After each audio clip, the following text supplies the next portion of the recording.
soir, j'ai un truc qui va vous faire plaisir. Vous allez voir, moi vous mettez un like, allez-y, laissez-moi faire, laissez vos rêves se réaliser, laissez-moi vous gâter.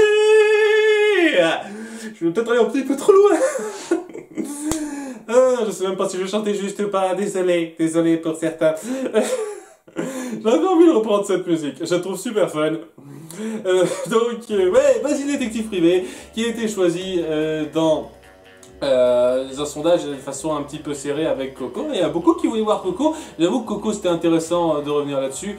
La liste que j'avais prévue, c'était donc une liste pour revenir sur à la fois les défauts et les qualités des films pour moi. Ça faisait un petit moment, étant donné que c'est de plus en plus rare ça, et je me dis ouais, pourquoi pas des films comme ça. Et Basile, c'est une très bonne piste, hein.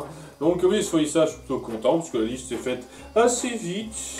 Les qualités étaient assez faciles à lister, les défauts un tout petit peu moins, mais honnêtement, si vous avez suivi la critique que j'en ai faite, vous devriez avoir une idée assez claire des défauts, des qualités que j'attribue à ce film. Mais on va voir ça en détail, voir ce qui est le plus important, le moins important, en commençant donc avec ce top 10 des meilleurs et des pires points de Basile détective privé.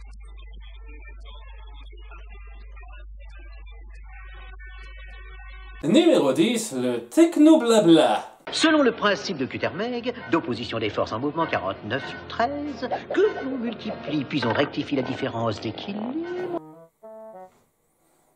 J'ai jamais été fan de ça, hein. C'est vraiment pas loin dans mon top 15 des pires clichés en tout genre, parce que je déteste ce genre de truc, quoi. Tu connais rien en science, tu essaies de créer un personnage qui lui s'y connaît, mais étant donné que tu connais rien, donc t'inventes des conneries, quoi. Tu reprends des trucs qui te semblent scientifiques au truc muche, mais tu connais que dalle, et donc ça fait passer le truc pour de la grosse connerie pour quelqu'un qui se connaît un tant soit peu.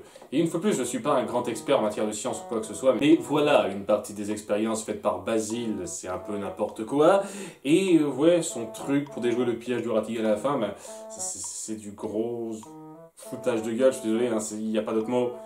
C'est du foutage de gueule, il balance des tonnes de théorèmes, de noms comme ça, histoire de dire ah, je sais ce qui se passe, je sais calculer tout, il sait rien calculer, quoi.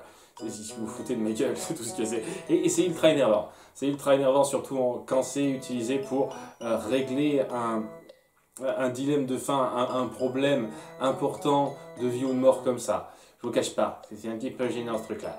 Mais bon, c'est rapide, c'est pas le pire, c'est pour ça que je mets ça en numéro 10, mais ça reste un petit peu irritant, hein, c'est une petite bête noire personnelle, ça. Et puisqu'on parle des failles de Basile, son plan en a quelques-unes. Je parle de son plan pour pister Ratigan et retrouver Olivia après qu'elle a été capturée, qui, je sais pas, j'ai du mal à voir la finalité de certains trucs, en fait.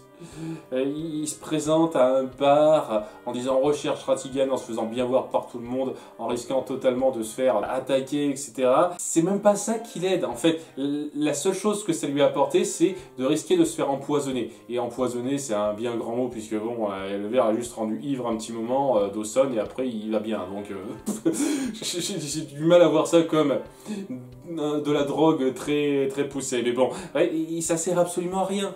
Le fait de se faire remarquer on recherche Ratigan, et ça vous apporte rien puisqu'il voit son fidget de compagnie et il le suit et puis voilà quoi. Et au bout du compte, c'est juste Ratigan qui savait que Basile viendrait, donc il a prévu des gens pour rester là. Avoir dit on a vu que vous viendriez, donc on a gagné, vous avez perdu quoi. Il n'essaye pas de se battre, il n'essaye pas d'être un tant soit peu physique avec ça. Je sais pas, ça aurait pu être déroulé un tout petit peu mieux, quoi. Le côté je dévoile qu'on cherche au Ratigan, je vois pas ce que ça t'apporte. Vraiment pas. Et le fait qu'il abandonne comme ça en disant « Ah, j'ai gagné » alors qu'il n'essaie même pas de se battre, il n'essaie même pas de... Je sais pas, je trouve que ça aurait pu être mieux mis en scène, cette partie-là. C'est un développement dans votre scénario qui me pose quelques petits soucis, je vous cache pas. Numéro 8, les chansons. Très sympathiques, bien que peu nombreuses. Il y en a 3 dans le film, dont une qui est un petit peu du background, mais que j'aime beaucoup, hein, Bye Bye Déjà. Il me semble qu'elle est faite spécifiquement pour le film, pour bien capturer un petit peu l'esprit de l'époque. C'est assez cool, je trouve, hein, Bye Bye Déjà. Et oui, la chanson de Ratigan, très cool, et oui, la chanson du bar. En dépit du fait que je trouve que c'est une scène un petit peu inutile de remplissage à certains points, sur certains points, sur d'autres points, je trouve que c'est intéressant. J'avoue que la chanson est super cool, super entraînante. Très réussie, toujours comme d'habitude, rien de spécial à développer sur les chansons en soi. Très bonne chanson qui s'incorpore bien au film, pour moi. Numéro 7, un Dawson inutile. Alors, il faut que je spécifie un peu ce que j'entends par là, parce que techniquement, il est à certains points scénaristiques. Voilà, il trouve certains objets qui aident Basile un peu au pif. C'est lui qui trouve Olivia en premier pour l'amener auprès de Basile, alors que de base, il aurait pu l'amener à la police, mais bon, c'est un autre débat, ça. Apparemment, la police n'est pas très capable. Et ouais, c'est lui qui donne l'idée à Basile, indirectement sans le savoir, de déjouer le piège. Bizarrement n'importe comment, comme je l'ai dit, avec le techno blabla à la con, quoi. Donc, ouais, techniquement, on essaye de faire en sorte que ça ait un rôle, mais c'est tellement superflu et artificiel ce qu'on en fait, qu'il aurait tout aussi bien pu ne pas être là, que Basile aurait pu tout faire lui-même, tout seul. Et c'est un peu le problème. Je pense, sincèrement, que la force d'un bon duo Sherlock Holmes-Watson, puisque c'est ce que c'est, on est d'accord, c'est quand Watson ne donne pas juste l'impression d'être un faire-valoir, qu'il apporte sa pierre à l'édifice, en étant vraiment une aide de camp très notable, qui n'est pas là pour rien. Et ben, je ressens pas du tout ça dans ce film. Je ressens pas des masses ça dans la série Sherlock avec Benedict Cumberbatch. Je suis désolé de dire ça, mais très souvent, la quasi-totalité du temps, ben, c'est un faire-valoir Watson. Alors que c'est, oui, Sherlock, le grand génie qui sait tout faire et qui a besoin de personne à un certain degré, quoi. Et on viendra me rétorquer que l'intérêt de Watson, parce que je sais très bien l'argument qu'on va me rétorquer, c'est d'amener le côté humain chez Sherlock Holmes. De dire, voilà, cette espèce de lien qu'il crée finit par le rendre moins asocial, plus enclin à la compassion humaine, au rapport avec les gens. Et je comprends très bien. Je vois un petit peu l'idée. Le problème, c'est que je pense que pour que ça s'amorce vraiment bien pour moi, il faut que Watson ne soit pas juste la bonne poire qui ne sert qu'à ça, techniquement, au bout du compte. Il faut que Watson se montre compétent, apporte quelque chose de réel à Sherlock Holmes. Et ouais, je le ressens pas des masses dans la série Sherlock, je le ressens pas du tout dans ce film, et je le ressens mieux dans d'autres œuvres, comme, je sais pas, les films avec Robert Downey Jr., beaucoup de cas où c'est bien réglé, bien ficelé, et là je trouve que non. Ce qui fait que, ouais, il me marque pas des masses, et je trouve qu'il aurait pu être beaucoup mieux géré, ce Watson-là, ce Dawson, hein. Et évidemment, puisque c'est pas exactement Sherlock Holmes, même si c'est exactement ça, plus ou moins quelques détails près, mais c'est vraiment dommage, il aurait pu être mieux géré. Et sans être un personnage détestable à un quelconque niveau, hein, ce Dawson-là n'est pas très mémorable, très marquant, parce que le scénario n'a pas su vraiment tirer profit de lui d'un point de vue rôle à jouer, je trouve. C'est dommage, je pense sincèrement que ça aurait pu créer un lien très satisfaisant, mais tel quel, c'est assez oubliable. Numéro 6, la petite fille Boulet. Olivia la victime, on la met en danger pour les besoins scénaristiques. Je m'attendais pas à reprendre autant cette air-là. Ouais, Olivia sert un petit peu d'excuse à lancer le scénario et de jolis minois à sauver. Enfin, minois, façon de parler, quoi. C'est l'enfant mignon à sauver, quoi. Et c'est tout, en fait. On essaye de la rendre un petit peu attachante, c'est pas un personnage enfant détestable à un quelconque niveau, mais scénaristiquement, elle sert beaucoup trop facilement d'excuse de victime, tout simplement. Donc oui, au début, elle va chercher Basile avec l'aide de Dawson pour lancer l'affaire, et après coup, ben, on force totalement ce personnage à suivre nos héros pour qu'elle se fasse kidnapper. Donc voilà, hein, servir de victime pour forcer par le chantage son père à travailler plus. Et à la fin, il se fait kidnapper pour être une fois de plus la victime à sauver. Et à la fin, on est censé avoir noué un lien avec elle alors que elle a passé le plus clair de son temps à être la grosse victime. L'otage facile pour que le méchant ait un moyen de pression. Voilà ce que c'est. Voilà ce que c'est, Olivia. Et je sais pas, ça la rabaisse pas mal en tant que personnage pour moi. Alors qu'au début, elle promettait un petit peu, elle essayait de participer. Et il aurait fallu mieux gérer, beaucoup mieux gérer ça. Mais tel quel, c'est l'enfant victime. Mignonnet, hein, j'ai aucun problème avec sa personnalité en tant que telle, c'est juste le rôle qu'on lui attribue qui est un peu lourdeau sur les bords, je trouve. C'est un petit peu dommage, on aurait pu faire un petit peu mieux. Numéro 2, le ton adulte, très bienvenu. Il y a énormément de moments, de passages où on essaye de s'adresser au spectateur comme quelqu'un de réfléchi. Quelqu'un qui n'est pas juste un gamin bête et méchant qui a juste besoin qu'on lui agite des clés en lui montrant des belles images, des trucs colorés, tout ça. Non, on essaye de mettre en avant un univers impitoyable où il y a vraiment un cartel à des assemblées qui est dangereux, avec pas mal de mise en scène presque horrifique, avec Fidget au début, le kidnapping d'Olivia dans la première confrontation avec lui, et quelques autres scènes ci et là, histoire de bien illustrer le danger de ce monde, ce qu'on y risque, ce que ce conflit peut amener, c'est assez fort dans la façon dont c'est dépeint, et une partie du vocabulaire qui est utilisé, et puis aussi le côté mature de ce monde d'adultes, quoi. Lorsqu'on se rend à un cartel de drogue dans un bar pas loin pour essayer d'enquêter là-dessus, ça va pas être un bar tout public à la réponse comme on l'a vu dans le film, mais ça va être un bar malfamé avec des allusions sexuelles. Donc on essaye de pas en faire trop non plus, quoi, ça devient pas non plus niveau dégueu, mais voilà, c'est assez clair ce que ça essaye de montrer. Et je trouve que ça demande un peu de trip d'aller jusque-là dans un film animé familial, même si je reconnais c'était une période où on osait un petit peu faire ça, hein, avec Taram et le chaudron magique, et même après, le côté un peu malfamé dans Oliver et compagnie, c'était les années 80, un peu la période où on pouvait se permettre ce genre de truc, quoi. Après, c'est devenu un petit peu plus safe, dirait-on. Mais quand bien même, je trouve que c'est plutôt très bien intégré dans l'esprit du conflit mis en place, quoi. Et ça aide beaucoup à donner une certaine personnalité au film, même si ça a son contre-coup, puisqu'il y a une partie gamine qui est quand même très présente aussi. Et ça représente le point numéro 4, évidemment. Alors bon, on peut débattre un petit peu sur ce qui est plus notable. Est-ce que le côté adulte, vraiment sombre, a plus de force, d'impact que le côté plus enfantin, un petit peu bébête qu'on veut dépeindre? Ça dépendra de chacun, évidemment. Personnellement, étant donné que c'est un film qui essaye d'être sombre, ça devient d'autant plus ennuyeux, d'autant plus discordant d'avoir ces moments à côté pour agripper l'enfant, parce que sinon il serait paumé, quoi. Non, c'est trop adulte pour moi, je peux pas suivre. Ce qui est compréhensible à un certain degré, je sais.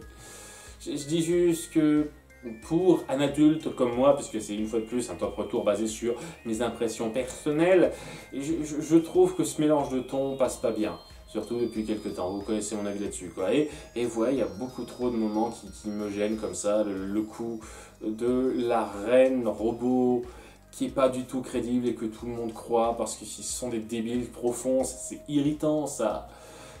Certains passages un petit peu concon et ouais, les motivations de Ratigan. Ce qu'il veut faire lorsqu'il a le pouvoir. Ah, je veux qu'on mette une taxe sur les vieux et les enfants parce que ce sont des déchets de la société, tout ça, c'est juste un méchant qui est méchant pour le plaisir d'être méchant. Parce que, quoi, c'est... Et je sais pas, quand il jubile de ça au début, c'est cool, mais quand on vient jusqu'à ce genre de traitement très concon, très carré dans ta gueule, je trouve que ça manque un petit peu de subtilité. Là où, oui, j'ai déjà fait un petit peu le topo avec Tarzan, oui, je trouve que Clayton a été mieux géré sur ce point-là. Mais ouais, c'est dommage d'avoir pas mal de ces moments comme ça qui rabaisse le niveau, le ton du film qu'on crée, qu'on veut rendre vraiment très... Ben oui, à la Sherlock Holmes, ce genre quartier malfamé de Londres où on doit s'aventurer, où c'est quand même du danger, c'est mature, tout ça, puis on doit donner des résolutions, des développements qui sont trop gamins et sinon on perd un peu trop le jeune public. C'est une formule qui marche de moins en moins pour moi et c'est, je pense, le pire truc qui ressort de ce film-là en fait. Ça ne parvient pas à être parmi la crème de la crème en ce qui me concerne à cause de ça, à cause du fait que ça n'arrive pas à se décider sur son ton, vraiment. Et ce n'est plus si fluide que ça à suivre pour moi avec mon regard adulte plus sévère de maintenant. Ouais, c'est un petit peu important, vraiment. Néanmoins, oui, il reste plus que 3 points, et ce sont 3 points positifs, parce que globalement c'est un film qui me plaît bien, nous sommes d'accord. Numéro 3, Ratigan, méchant, génial dans la personnalité. Au passage, je ne cite pas Fidget dans les points positifs, mais dans l'absolu, oui, c'est un point positif. Il aurait été dans le top 15, très certainement. Hein, il y a un bon rapport entre lui et Fidget. Et ouais, j'ai pas grand chose de plus à dire, ouais, c'est vraiment cette espèce de grand bœuf qui essaye de se la jouer un peu raffinée alors qu'en fait c'est une sorte de grosse brute. Il y a cette espèce de jeu où il se délecte d'être méchant, il essaye d'être cette espèce de souris de la haute alors qu'en fait c'est un rat d'égout.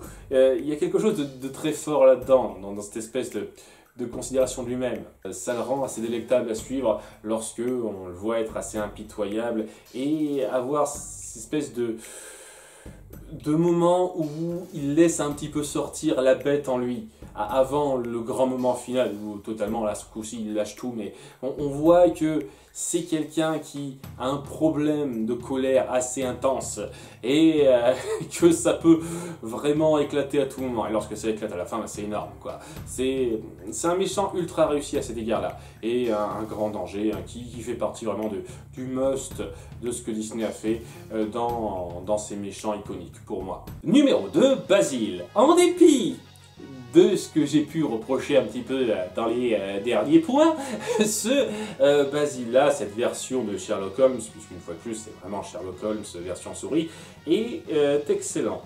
On retrouve bien le caractère très peu social du personnage, son ingéniosité, le fait qu'il pense un petit peu en dehors de ce qui est habituel et qu'il se considère un petit peu au-dessus du lot à cause de ça. On a su vraiment retranscrire ce qu'était Sherlock Holmes dans ce film. Et c'est la première fois que j'ai appris à connaître Sherlock Holmes à travers Basile Détective Privé. Et c'est au fur et à mesure d'autres adaptations que j'ai appris à le connaître différemment, sous différents angles. Il y a tellement d'adaptations, de façons d'aborder le personnage. Mais cette façon-là en particulier lui rend justice, est très réussie et vraiment plaisante à suivre. J'adore énormément de ses commentaires, j'adore le fait qu'il a cette tendance à ne retenir que les informations intéressantes pour lui, c'est pour ça qu'il ne retient jamais le nom d'Olivia, par exemple. C'est intéressant, c'est vraiment intéressant de voir des gens qui aimaient Sherlock Holmes. On sent que ce sont des gens qui ont connu ce qu'était Sherlock Holmes, je ne sais pas s'ils ont suivi les livres ou les adaptations en film faites avant, mais ils ont clairement suivi le personnage et ont su capturer son caractère vraiment spécifique, vraiment marquant et mémorable à travers cette incarnation Basile et il le rend très bien. Et oui, ça ne fait pas partie de cette liste, mais évidemment, sa rivalité avec Ratigan apporte un plus, puisque Ratigan c'est une sorte de Moriarty à un certain degré. Donc oui, c'est très bon là aussi, il y a beaucoup plus de bons points que 5 à dire dans ce film, nous sommes d'accord, mais voilà, un héros et un antagoniste extrêmement réussi, ça aide beaucoup à cimenter ce film comme étant très solide, c'est sûr, c'est sûr. Néanmoins, je préfère quand même aux deux personnages principaux. Numéro 1, l'action, en particulier à la fin. Bon, je regroupe un peu l'action en règle générale, mais ouais, c'est pas que la fin qui est bonne, hein. Je pense vraiment que le combat dans le magasin de jouets avec Fidget au début était très cool. il se cache, on ne sait pas exactement comment gérer ça, c'est très bien fichu.